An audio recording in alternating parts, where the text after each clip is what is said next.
ঘুম ভাঙলে সকাল, না ভাঙলেই পরকাল। হয়তো হতে পারে এই রজনী, এই ঘুম আমার জীবনের শেষ ঘুম। আমি যদি আজ মারা যাই আর আমার আমল নামায় যদি নেকের চাইতে গোনা বেশি হয়, তাহলে হয়তো কিয়ামতের দিন গুনাহগার পাপাচারীদের কাতারে আমাকে আল্লাহর সামনে হাজির হতে হবে। এই হিসাবের পরে তার দিলের মধ্যে এই চিন্তা হয়তো তাকে তাওবা করতে উদ্বুদ্ধ করবে। হয়তো সে তাওবা করবে, আল্লাহ তাআলার কাছে ক্ষমা চাইবে, বলবে আল্লাহ আমারে আপনি মাফ করে দেন, আমি আর জীবনে গুনাহ করব না। অতীতের গুনাহগুলো মাফ করে দেন, আগামীতে আর গুনাহ করব না। এই যে একনিষ্ঠ তাওবা, তাওবা শুধু আস্তাগফিরুল্লাহ পড়ার নাম না।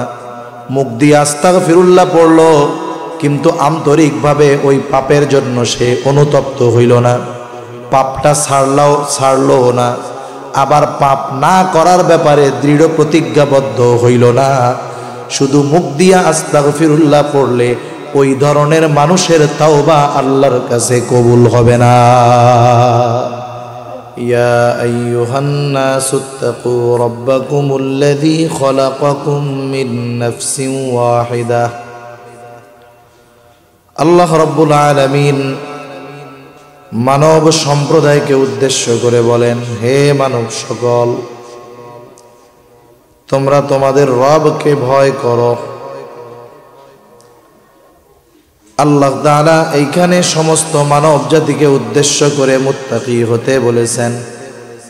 বুজুর্গানে দিন বলেন, যখন সমস্ত মানুষকে উদ্দেশ্য করে মুত্তাকি হওয়ার কথা আল্লাহ বললেন, এর দ্বারা উদ্দেশ্য যে হে মানব সম্প্রদায়, তোমরা সকলে ঈমান আনয়ন করো। কারণ তাকওয়ার সর্বনিম্ন স্তর হলো ঈমান আনা। যে ঈমান আনে সেই মুত্তাকি। তবে ঈমানদারদেরকে যেই তাকওয়া অর্জনের নির্দেশ আল্লাহ তাআলা দিয়েছেন, এই তাকওয়া নিম্ন স্তরের তাকওয়া নয়। কারণ এনারা তো ঈমান আনার মাধ্যমে তাকওয়ার সর্বনিম্ন স্টেজ, প্রথম স্তর পার করে আসছেন। তাহলে এনাদের কোন তাকওয়া অর্জনের নির্দেশ দিয়েছে? বুজুর্গানে দ্বীনের কিছু কথা নকল করেই শোনাই আপনাদের। তাকওয়ার এক শব্দ হলো ভয় করা, আর এক অর্থ হলো বিরত থাকা। একটি অর্থ ভয় করা, আরেকটি অর্থ বিরত থাকা। ভয় করা, মানুষ সাধারণত অপর আর এক মানুষকে সাধারণত দুইটা কারণে ভয় করে। কয় কারণে? এক নম্বর কারণ, সমাজের সবচাইতে খারাপ, ভয়ঙ্কর, নিকৃষ্ট মানুষটাকে মানুষ ভয় করে। কেন বলে? তার অনিষ্ট থেকে বাঁচার জন্য ভয় করে। আবার সমাজের সবচাইতে সম্মানিত বুজুর্গ মানুষটাকেও মানুষ ভয় করে। বলে তাকে ভয় করে তার অনিষ্ট থেকে বাঁচার জন্য নয়, বরং তিনি তো সম্মানিত একজন ব্যক্তি, তার আজমত সম্মানের দিকে খেয়াল রেখে মানুষ তাকে ভয় করে। প্রথম ধরনের ভয়ের ভিতরে থাকে ঘৃণা, আর দ্বিতীয় ধরনের ভয়ের মধ্যে থাকে মহব্বত, ভালোবাসা। তাহলে বান্দা আল্লাহ তাআলাকে ভয় করবে। বলে কেন? বলে বান্দার স্রষ্টা হলেন আল্লাহ, আমাকে আপনাকে সৃষ্টি করেছেন আল্লাহ। আমাদের রব প্রতিপালক হলেন আল্লাহ, আমাদের রিজিক দাতা হলেন আল্লাহ। বান্দা আল্লাহর আজমতের দিকে খেয়াল করে ভয় করবে আল্লাহ তাআলাকে। আর এই ভয়ের মধ্যে থাকবে মহব্বত, এই ভয়ের মধ্যে থাকবে ভালোবাসা। বলে তাকওয়ার আরেক অর্থ হলো বিরত থাকা। কিসের থেকে? বলে আল্লাহ তাআলা যা নিষেধ করেছেন সেগুলো থেকে। বুজুর্গানে দিন বলেন, এই দুইটা শব্দের সমন্বয় যদি ঘটানো হয়, বলে তাকওয়া কাকে বলে? বলে আল্লাহর আজমতের দিকে মহব্বতের সাথে ভয় করে তার নিষেধ বিষয়গুলো থেকে বেঁচে থাকার নাম হলো তাকওয়া। আর যেই মুমিন এই কাজ দুইটা করবে, বলে সেই মুমিন হয়ে গেল প্রকৃত মুত্তাকি। তাহলে আল্লাহ তাআলা আমাদেরকে আপার ক্লাসের মুত্তাকি হওয়ার নির্দেশ দিয়েছেন যারা ঈমানদার তাদের জন্য।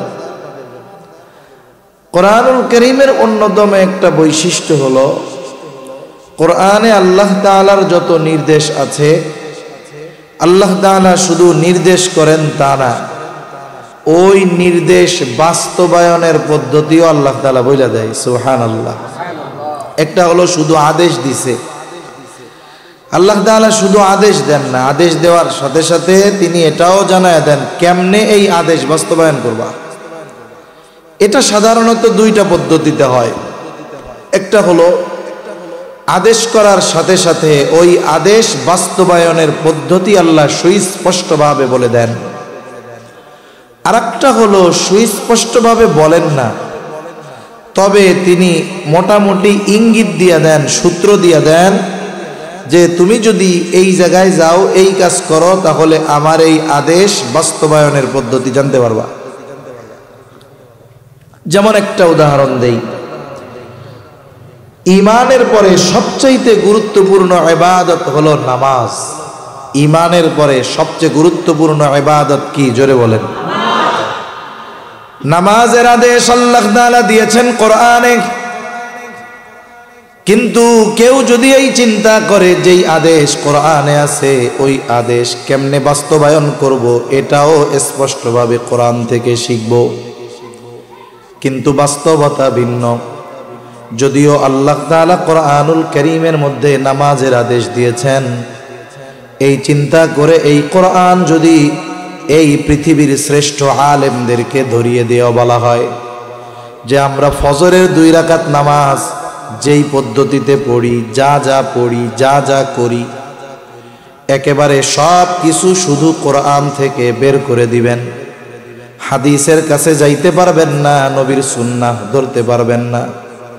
কিয়ামত পর্যন্ত যদি হায়াত দিয়ে দেওয়া হয় আর শুধু কোরআন থেকে যদি 2 রাকাত ফরজ নামাজ বা সুন্নাত নামাজের পদ্ধতি বের করতে বলা হয়, বলেন তো সমগ্র পৃথিবীর উলামায়ে কেরাম একত্রিত হয়ে শুধুমাত্র কোরআন থেকে ফজরের 2 রাকাত নামাজ যেভাবে পড়া হয় এটা বের করতে পারবে নাকি?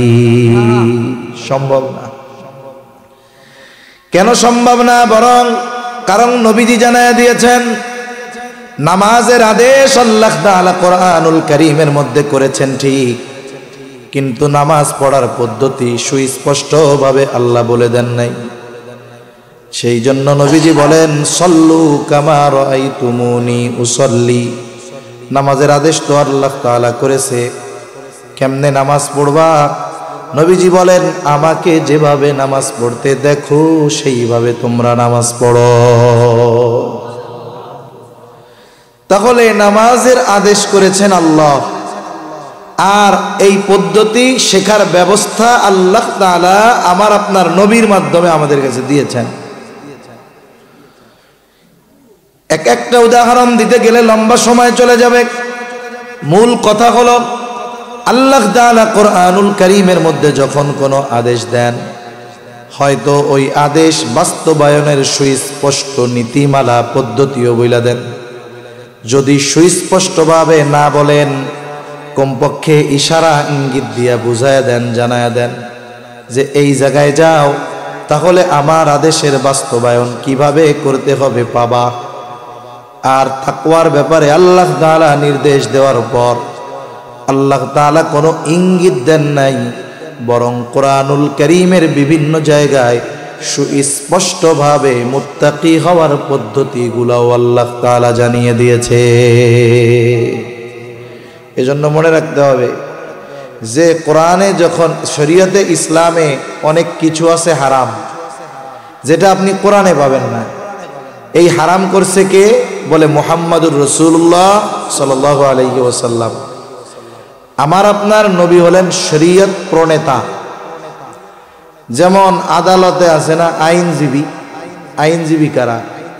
বলে আইন প্রণেতা যেই আইন প্রণয়ন করেছেন ওই আইনের উপরে যারা নিজেদের কাজকর্ম করে, ওই উকালতি করে, বলে এরা হলো আইনজীবী।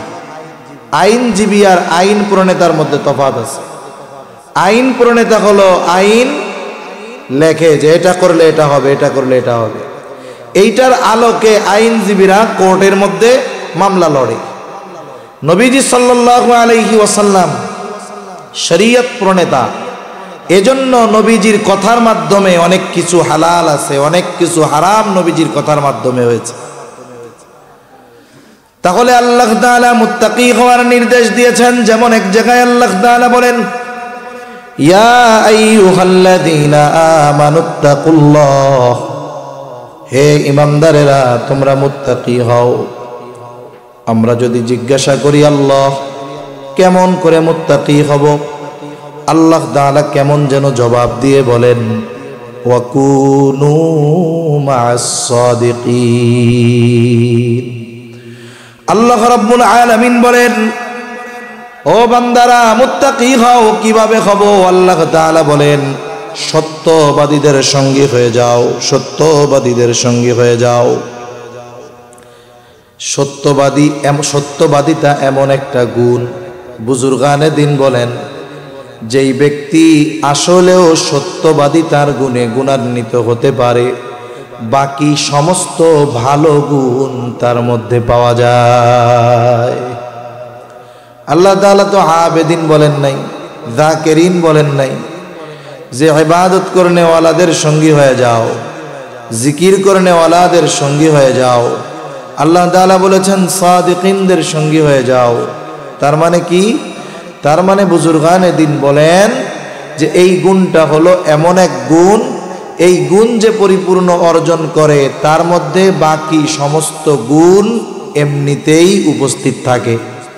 এটা গল্প কই, তাইলে কথাটা বুঝতে আর একটু সহজ হবে।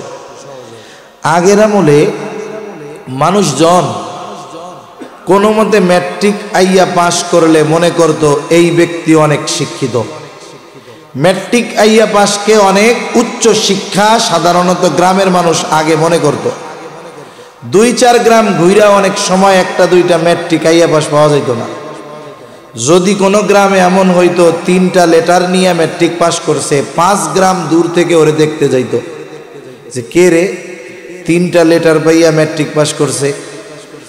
তা ওই রকম একজন মুরব্বী যে মনে করে যে ম্যাট্রিক আইয়া পাস এটা অনেক উচ্চ শিক্ষিত, তা ওই রকম একটা গ্রাম, প্রত্যন্ত অঞ্চল, ওই গ্রামের একজন মানুষ ঢাকা গিয়ে লেখাপড়া করছে, জাগতিক লাইনে উচ্চ শিক্ষিত।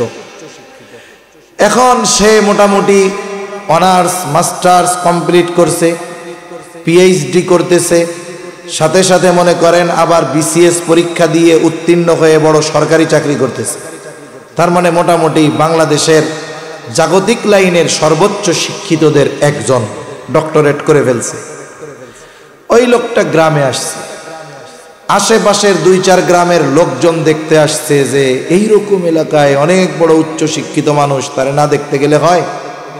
অনেক মানুষ দেখতে আসছে, সাথে সাথে ওই রকম একজন মুরব্বীও এসেছেন যিনি মনে করেন যে ম্যাট্রিক পাস করলে এই বেটা অনেক শিক্ষিত।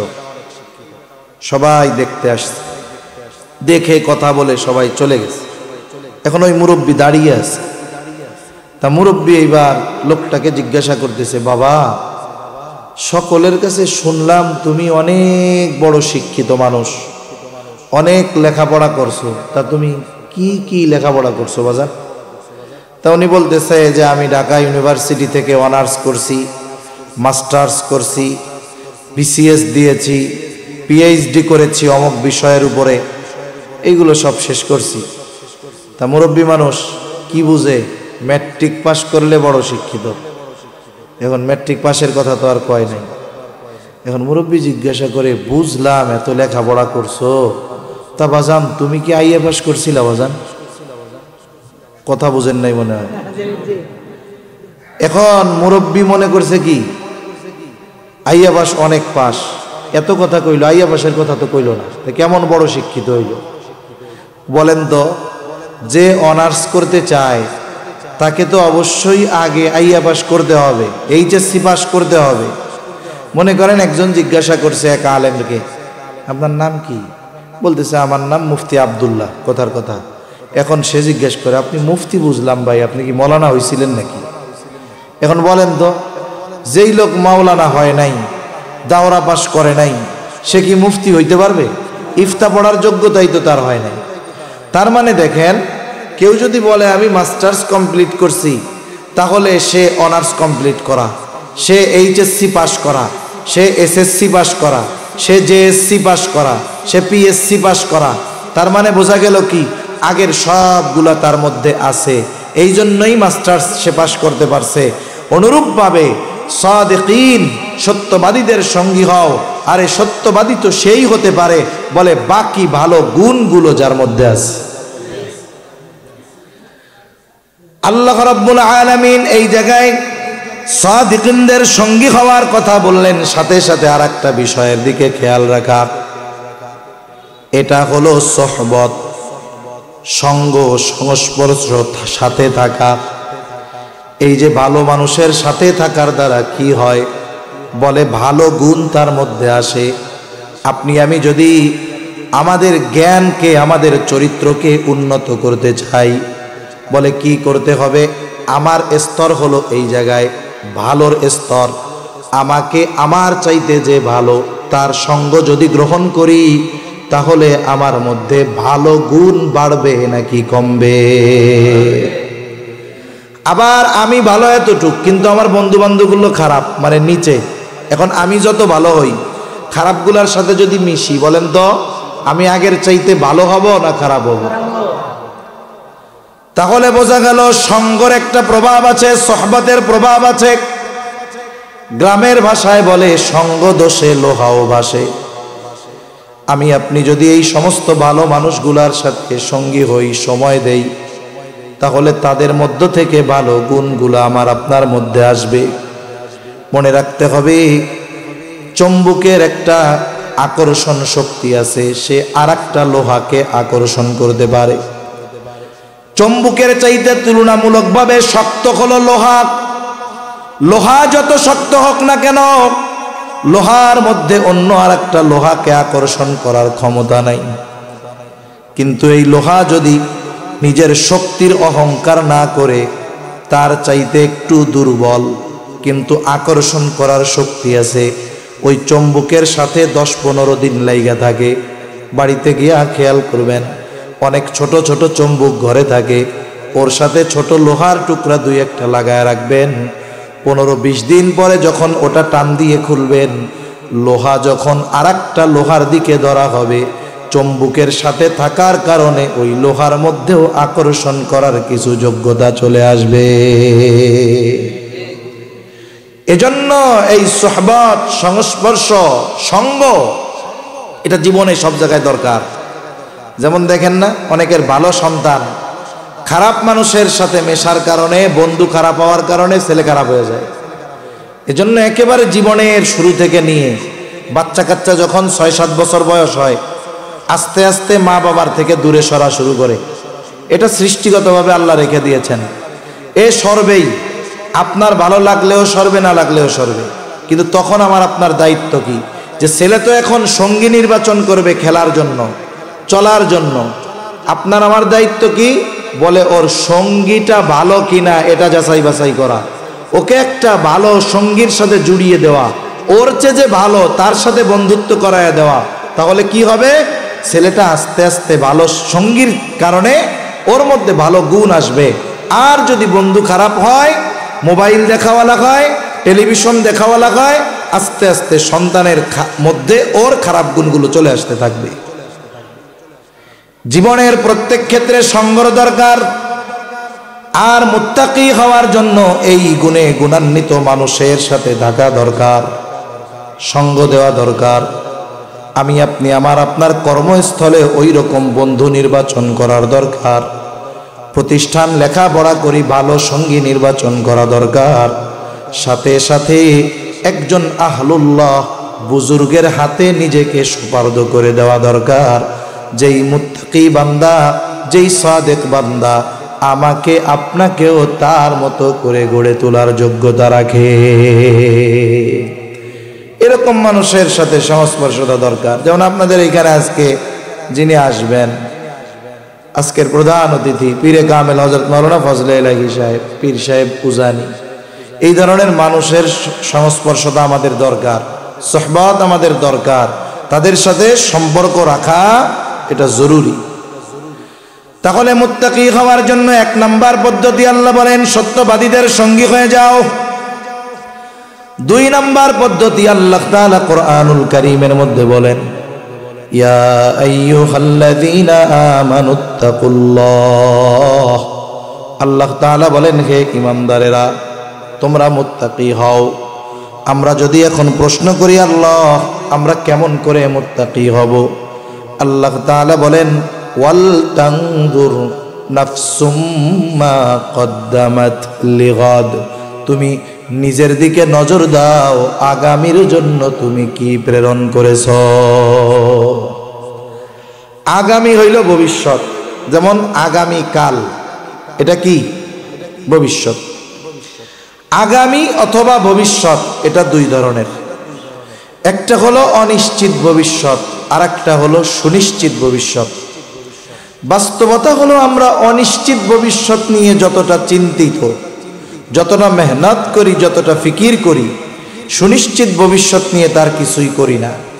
যেমন একটা লোক সরকারি চাকরি পাইছে 20 বছর বয়সে, চাকরি করবে কয় বছর পর্যন্ত, বলে 62 বছর বয়স পর্যন্ত, তাই না? 62 বছরে অবসরে যাবে।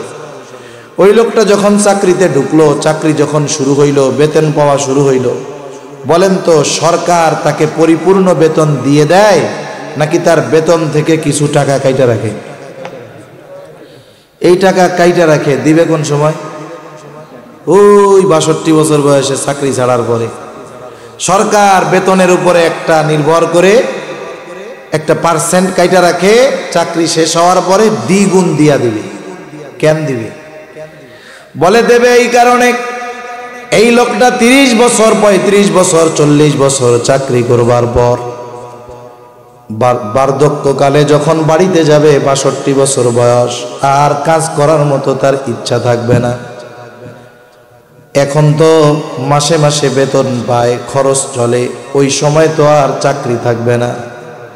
সরকার কেমন যেন ওকে বলে চিন্তা কইরো না, এখন তোমার বেতন থেকে অল্প অল্প কইরা কাইটা রাখতাছি, ওই যে ভবিষ্যতে যখন চাকরি থাকবে না, চাকরি যখন ছাড়বা ওই সময়গুলো যেন চলতে পারো, এই জন্য যা কাইটা রাখবো সেইটার দ্বিগুণ পরিমাণ তোমারে ফেরত দিয়া দিব।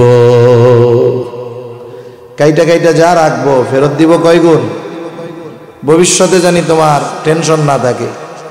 আবার সে নিজেও চিন্তা করে সব টাকা তো আমার লাগে না, আমিও কিছু জমাই যেন বুড়াকালে বাড়ি গিয়া বসে বসে খাইতে পারি।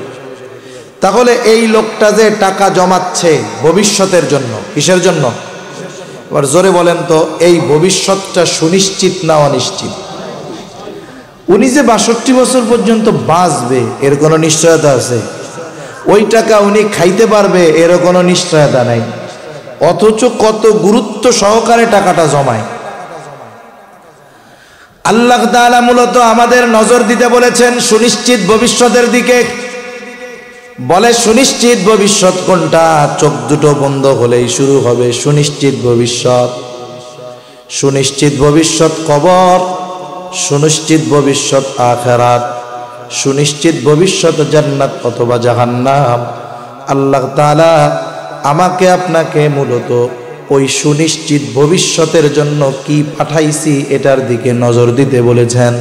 যে দুনিয়ায় তো টাকা জমিয়েছি, হায়াত যদি থাকে, বেঁচে থাকলে বুড়াকালে চলতে পারবো, কিন্তু সুনিশ্চিত ভবিষ্যৎ ওই আখিরাত, ওইখানে ভালো থাকার জন্য আমি কি পাঠাইলাম, কি জমাইলাম, এইটার দিকে আমাদের নজর দেওয়ার দরকার আছে না? না, এই জন্য বুজুর্গানে দিন একটা শব্দের কথা আমাদের বলেন, একটা বিষয়ের কথা বলেন। বিষয়টা কি? বলে মুহাসাবা, হিসাবের কথা বলেন। টাকা পয়সার হিসাব না, টাকা পয়সার হিসাব তো মানুষ বহুত করে। এই হিসাব হলো নিজের জীবনের সাথে নিজের একটা হিসাব। যেমন আপনাদের আশেপাশে বড় বাজারে বড় বড় ব্যবসায়ী আছে, সব ব্যবসায়ী একদিনেই হুট কইরা বড় ব্যবসায়ী হয়ে যায় না। দেখা যাবে অনেক ব্যবসায়ী আছে ব্যবসা শুরু করেছে 3000 টাকা পুঁজি নিয়ে, কিন্তু এই ব্যক্তির অধ্যাবসায়, এই ব্যক্তির ব্যবসার নীতিমালা, সততা একটা সময় তাকে ৩,০০০ টাকার পুঁজি থেকে ৩ কোটি টাকার মূলধনের মালিক আল্লাহ বানায়া দিছে। ঠিক কিনা বলে? সফল ব্যবসায়ীদের কিছু গুণ আছে যেগুলো তারা প্রতিনিয়ত ফলো করে, খেয়াল করে। বলে গুণগুলো কি? গুণগুলোর মধ্যে অন্যতম গুণ হলো, যখন বাজারে সব দোকান বন্ধ হয়ে যায় তারাও দোকানের শাটার নামায়া দেয়। এইবার শাটার নামায়া দিয়া ভেতরে বসে সারা দিনের হিসাব করে। সাধারণত 4টি হিসাব তারা করে। কয়টা হিসাব? 4টা হিসাব। 1 নম্বর হিসাব করে আজকে সারা দিনে বেচা কেনা কত হইল। 2 নম্বর হিসাব করে আজকে সারা দিনে কয় টাকার মাল কেনা হলো। 3 নম্বর হিসাব সারা দিনে বাকি কত টাকা দেওয়া হলো। আর 4 নম্বর হিসাব এই সমস্ত কিছুকে সামনে রেখে বের করে আজকে বিক্রয়ের উপরে আমার এই লাভ্যাংশ কত। তার মানে 1 লাখ টাকা সেল দিলাম, লাভ কত আছে। যে ব্যবসায় প্রসিদ্ধ দক্ষ, বলে বিক্রয়ের উপরে লাভের অংশ সে বলে দিতে পারবে। হয়তো 19-20 হতে পারে। আপনি যদি মুদি দোকানদারকে গিয়া জিজ্ঞাসা করেন, ভাই তোমার যদি 1 লাখ টাকা বেচা কেনা হয় কয় টাকা লাভ হবে, ও একটা পরিমাণ বলবে, হয়তো 19-20 হতে পারে। তার মানে যে ব্যবসায় দক্ষ সে ওই ব্যবসার কত টাকায় কত লাভ সেটা বলে দিতে পারে। এখন হিসাব করছে বেচা কেনা 1 লাখ, কিন্তু বাকি গেছে 25,000। আর তার ব্যবসার হিসাব হলো 1 লক্ষ টাকার মাল বিক্রি হলে 20,000 টাকা লাভ হয়। এখন বলেন তো 25,000 যদি বাকি গিয়ে থাকে, আজকের দিনের লাভ তার পকেটে আছে, বরং আরো তার মূলধন থেকে 5,000 মানুষের পকেটে চলে গেছে। এখনো কি চিন্তা করবে? দোকানের অন্যান্য কর্মচারীদের বলবে, এই আগামীকালকে থেকে যদি আমার আব্বাও বাকি চাই দিবি না। এই 25,000 আমি কম বিক্রি করব। এই 25,000 যদি বাকি না দেই আমার তো 75,000 বিক্রি হবে। 75,000 হইলে আমার 15,000 লাভ থাকবে, আর লাভের টাকাটা আমার পকেটেও থাকবে। সেল বেশি দিয়া বাকি দিয়া মানুষের পকেটে নিজের টাকা দেওয়ার কোনো দরকার নাই। আগামীকাল থেকে সেল কম হোক, সব নগদ হবে। এই বইলা দোকানে তালা মেরে বাড়ি চলে গেল। এই যে 1 ঘন্টা হিসাব করার পরে কি হলো, বলে আগামী দিনের কর্মপন্থা নির্ধারিত হলো, যে আগামী দিন ব্যবসার পলিসি পদ্ধতি কি হবে। হিসাব করে বাড়ি গিয়া এই চিন্তা করে বাড়ি চলে গেছে। জীবনের মুহাসাবাও এরকম হবে। রাতে যখন সর্বশেষ আমরা ঘুমাইতে যাব, মাথার সাথে বালিশটা লাগামো। এখন তো কাম হইল মাথার সাথে বালিশ লাগানোর আগে হাতে মোবাইল না থাকলে কাম হয় না, এটা বাদ দিতে হবে। চিকিৎসা বিজ্ঞান বলে এটা এমনিতেই ক্ষতি। এর একটা রেডিয়েশন আছে, নেটওয়ার্কের একটা রেডিয়েশন। এটা যত কাছে থাকে মোবাইল মানুষের তত ক্ষতি হয়। বাচ্চা কাচ্চার কাছে থাকলে ক্ষতি হয়। এজন্য রাতের বেলা উচিত মোবাইল না টিপে দূরে রাখা। আর মানুষ রাতে যখন একাকী থাকে, এই যে শুইছে, এই সময় সে তার ব্রেনটাকে যেদিকে নেয়, চিন্তাটাকে যেদিকে নেয়, তার ব্রেন চিন্তা ওই দিকেই যায়। মোবাইল দিয়া যদি শুরু করে ওই দিকে যাবে। ওইটা বাদ দিয়া যদি সে চিন্তা করে, আজকে আমি একটু আমার জীবনের হিসাব করি তো, যে আজকে সারাদিন আমি কতগুলা ভালো কাজ করছি, কতগুলা মন্দ কাজ করছি, একটু হিসাব করি। তার ব্রেন এখন ভালো কাজের দিকে যাচ্ছে।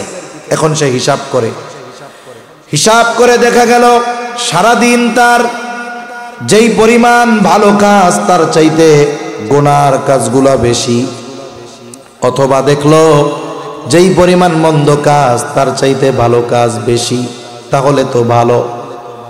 আবার যদি দেখে মন্দ কাজ বেশি ভালো কাজ কম, তখন হয়তো তার হৃদয়ের মধ্যে চিন্তা আসবে, আরে আমার কত পরিচিত জন, বন্ধু বান্ধব, আত্মীয় স্বজন রাতের বেলায় ঘুমিয়েছে আর ঘুম থেকে উঠতে পারে নাই। কারণ যখন আমরা ঘুমাই, ঘুম ভাঙলে সকাল, না ভাঙলেই পরকাল। হয়তো হতে পারে এই রজনী, এই ঘুম আমার জীবনের শেষ ঘুম। আমি যদি আজ মারা যাই আর আমার আমল নামায় যদি নেকের চাইতে গুনাহ বেশি হয়, তাহলে হয়তো কিয়ামতের দিন গুনাহগার পাপাচারীদের কাতারে আমাকে আল্লাহর সামনে হাজির হতে হবে। এই হিসাবের পরে তার দিলের মধ্যে এই চিন্তা হয়তো তাকে তাওবা করতে উদ্বুদ্ধ করবে, হয়তো সে তাওবা করবে, আল্লাহ তাআলার কাছে ক্ষমা চাইবে, বলবে আল্লাহ আমারে আপনি মাফ করে দেন, আমি আর জীবনে গুনাহ করব না, অতীতের গুনাহগুলো মাফ করে দেন, আগামীতে আর গুনাহ করব না। এই যে একনিষ্ঠ তাওবা, তাওবা শুধু আস্তাগফিরুল্লাহ পড়ার নাম না। মুখ দিয়ে আস্তাগফিরুল্লাহ পড়লো কিন্তু আন্তরিকভাবে ওই পাপের জন্য সে অনুতপ্ত হইল না, পাপটা ছাড়লো না, আবার পাপ না করার ব্যাপারে দৃঢ় প্রতিজ্ঞাবদ্ধ হইল না। শুধু মুখ দিয়া আস্তাগফিরুল্লাহ পড়লে ওই ধরনের মানুষের তাওবা আল্লাহর কাছে কবুল হবে না। তাওবার জন্য গুনাহ ছাড়তে হবে, না করার ব্যাপারে দৃঢ় প্রতিজ্ঞাবদ্ধ হতে হবে, অতীতে যে করছে এটার ব্যাপারে লজ্জিত হতে হবে। আর যদি বান্দার হক সম্পৃক্ত থাকে তাহলে বান্দার হক আদায় করতে হবে। এইভাবে যদি সে করে তাহলে আস্তাগফিরুল্লাহ যদি মুখ দিয়া নাও কয়, অন্তরের খবর আল্লাহ জানে কি জানে না। এই যে রাতের বেলা একনিষ্ঠ চিত্তে আল্লাহর কাছে বলল, আশা করা যায় আল্লাহ তারে মাফ করে দিবে। আল্লাহ না করুক ওই রাতটা যদি তার জীবনের শেষ রাত হয়ে যায়, ওর সে সৌভাগ্যবান আর কে আছে? দেখা যাবে ওই ব্যক্তি কিয়ামতের দিন আমল নামায় গোনাবিহীন নেকিতে ভরপুর আমল নামা নিয়ে আল্লাহর সামনে হাজির হবে। ঠিক কিনা বলেন? আজান হইতেছে বাইরে, আমি আর বেশি সময় নিব না, যেহেতু ওনাদের তো 7:15-তে নামাজ শুরু হবে, তাই না? আমরা যদি 7:15-তে শেষ করে দেই তাহলে ওনাদের নামাজে আর বিঘ্ন ঘটবে না। সুন্দরভাবে আপনারাও এরপরে নামাজ পড়বেন, এরপরেও ধারাবাহিকভাবে বুজুর্গানে দিন ওলামায়ে কেরাম আলোচনা করবেন। হ্যাঁ, 7:30, 7:15 পর্যন্ত করতেছেন? আচ্ছা ঠিক আছে। তাহলে আশা করা যায় ওই ব্যক্তি আল্লাহ তাআলার দরবারে গুনাহমুক্ত হয়ে উঠবে। এজন্য বলেন, খালি ব্যাংকের টাকা পয়সার হিসাব করলে হইব? ফলায় বিদেশে তুন কটিংয়ে পাঠাইছে এটি হিসাব করলে হইব? নিজের জীবনের হিসাবও করতে হবে যে আমি আখিরাতের জন্য কি পাঠাইলাম।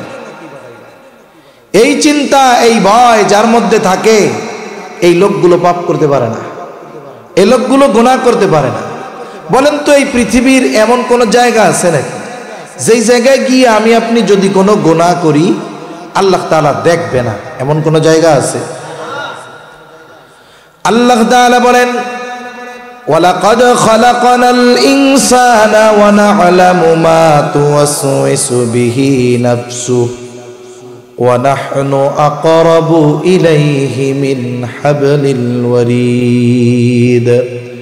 আল্লাহ তাআলা বলেন, আমি মানুষ সৃষ্টি করেছি, শুধু তাই না, ওয়া না'লামু মা তুওয়াসওয়িসু বিহি নাফসুহু, বলে কোন জিনিস তার অন্তরের মধ্যে ওয়াসওয়াসা দেয় এটাও আমি জানি।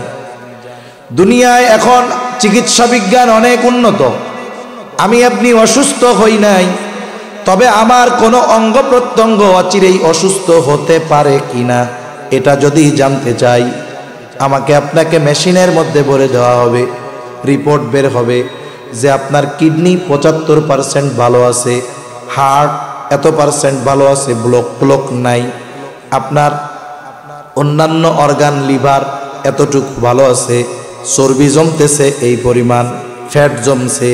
তার মানে দেখেন, অসুস্থ হওয়ার আগে আমি আপনি খোঁজ খবর পাইতে পারি যে অসুস্থ হব কিনা। কিন্তু বলেন তো, দুনিয়ায় এমন কোনো মেশিন আবিষ্কার হয়েছে কিনা যেই মেশিনের মধ্যে আমাকে আপনাকে যদি ভরে দেওয়া হয়, আমার অন্তরে কি কথা আছে সেইটা প্রিন্ট হয়ে বের হয়ে আসবে? আসেনি মেশিন। কিন্তু আল্লাহ তাআলা বলে, বান্দা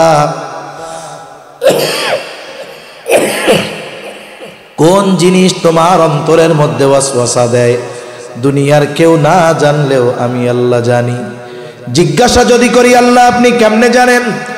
আল্লাহ তাআলা বলেন, ওয়া নাহনু আকরাবু ইলাইহি মিন হাবলিল ওয়ারিদ। আল্লাহ তাআলা বলে, বান্দা আমি তোমার শাহরগের চাইতেও অধিক নিকটে। তার মানে বুজুর্গানে দিন বলেন, আমি আপনি আমার আপনার যত কাছে, তার চাইতে বেশি কাছে যিনি তিনি কে? ফাঁকি দেওয়ার উপায় নাই। হযরত লোকমান নাম শুনছেন না? হযরত লোকমানের, প্রজ্ঞাবান একজন ব্যক্তি, প্রজ্ঞাবান একজন ব্যক্তি। তিনি তার ছেলেকে অনেকগুলো উপদেশ দিয়েছেন। উপদেশগুলো আল্লাহ তাআলার কাছে খুব পছন্দ হয়েছে। হযরত লোকমান কোন সময় দুনিয়ায় ছিলেন? উনি দাউদ আলাইহিস সালাম নবুয়ত পাওয়ার আগ পর্যন্ত মাসলা মাসাইল বর্ণনা করতেন। দাউদ আলাইহিস সালাম নবুয়ত পাওয়ার পর উনি আর মাসলা মাসাইল বর্ণনা করেন নাই। তার মানে ওনার সময়কাল দাউদ আলাইহিস সালামের আগে। তা আল্লাহ তাআলার কাছে নসিহতগুলো খুব পছন্দ হয়েছে। আল্লাহ দাউদ আলাইহিস সালামের উপরে কিতাব নাজিল করেছে, জবুর। ওইখানে আল্লাহ নসিহতগুলো নাজিল করেন নাই। তাওরাত নাজিল করেছেন মুসা আলাইহিস সালামের উপর, ওইখানে আল্লাহ তাআলা লোকমান আলাইহিস সালামের এই উপদেশগুলো নাজিল করেন নাই। ঈসা আলাইহিস সালামের উপরে ইনজিল নাজিল করেছেন, ওইখানে আল্লাহ নাজিল করেন নাই। উপদেশগুলো আল্লাহ রাইখা দিয়েছেন মুহাম্মাদুর রাসূলুল্লাহ সাল্লাল্লাহু আলাইহি ওয়াসাল্লামের উম্মতদের জন্য।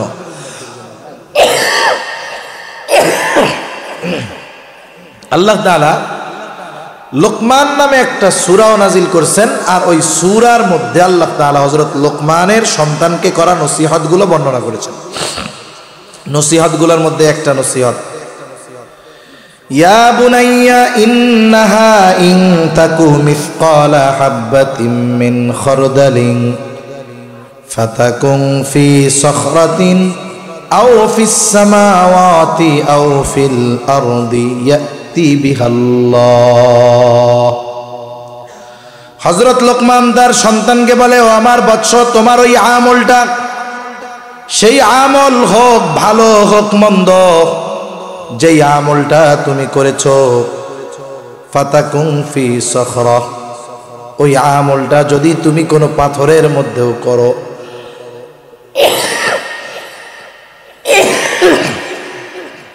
আল্লাহ যে কি দিছে সব আল্লাহর ইচ্ছা, উঠেই না কাশ। কি যে কষ্ট হয় কথা বলতে, 1 ঘন্টা কথা বললে মনে হয় 7 ঘন্টার কথা বলার কষ্ট হয়। কথা বলতে বলতে মাজা, পেট, জোরে বলা হয় কাশি, ব্যথা হয়ে গেছে। ওই ব্যথার থেকে জ্বর আসে। ওই যে নাপা খাইছি কিছুক্ষণ আগে, ওই ব্যথার জ্বর ছাড়ছে, এই জন্য ঘামতেছি, আবার একটু গরম পানি খাইছি এই জন্য। তা বলতেছে, তুমি যেই আমলটা করেছ, ইয়া বুনাইয়া ইন্নাহা ইন তাকু মিসকালা হাববাতিন মিন খারদাল, তোমার ওই আমলটা যেটা তুমি করেছো সরিষা দানা পরিমাণ হোক, ফাতাকুন ফি সখরা, যদি তুমি ওই আমলটা কোনো পাথরের মধ্যেও করো, আও ফিস সামাওয়াত, আসমানেও যদি করো, আও ফিল আরদ, জমিনেও যদি করে থাকো, আমলটা কি পরিমাণ? বলে সরিষা দানা পরিমাণ, ছোট হোক আর এটা ভালো হোক আর মন্দ হোক, ইয়াতি বিহাল্লাহ, তোমার ওই আমলটাও যিনি হাজির করবেন তিনি কে? নবীজি বলেন যে কেউ যদি এমন পাথরের মধ্যে আমল করতে পারে, বলে কেমন পাথর? যেই পাথরের দরজাও নাই, জানালাও নাই, ঢোকাও যায় না, বাইরে হওয়া যায় না। বলেন তো এমন পাথরের মধ্যে স্বাভাবিকভাবে যাওয়া কি সম্ভব? সম্ভব না।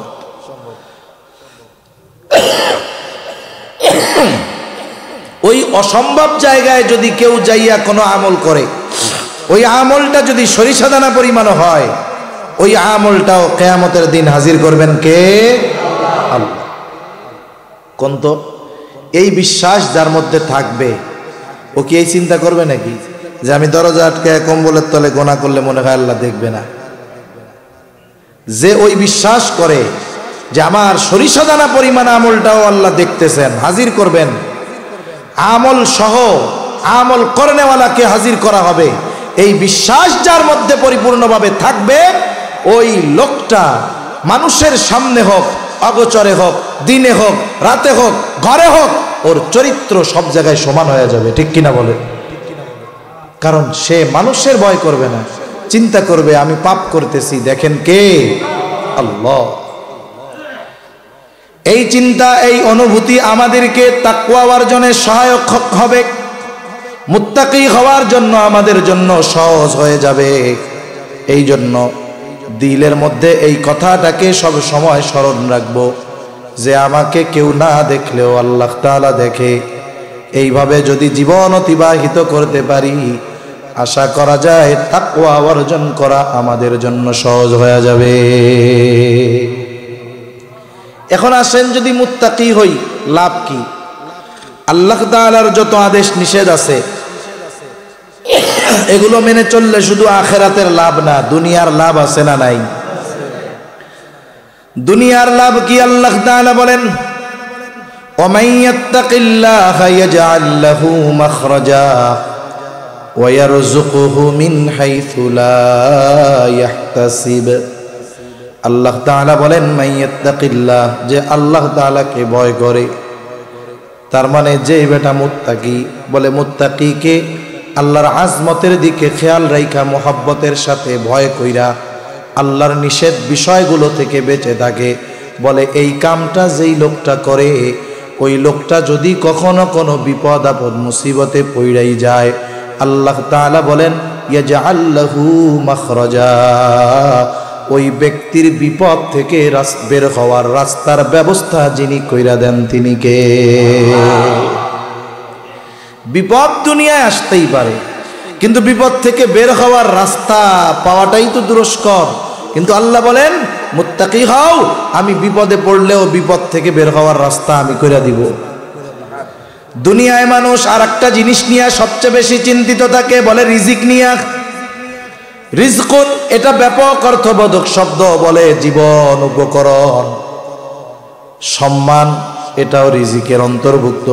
বলে একজন নেককার বিবি রিজিকের অন্তর্ভুক্ত, একজন সৎ নেককার সন্তান বলে রিজিকের অন্তর্ভুক্ত, আরে সম্মান রিজিকের অন্তর্ভুক্ত।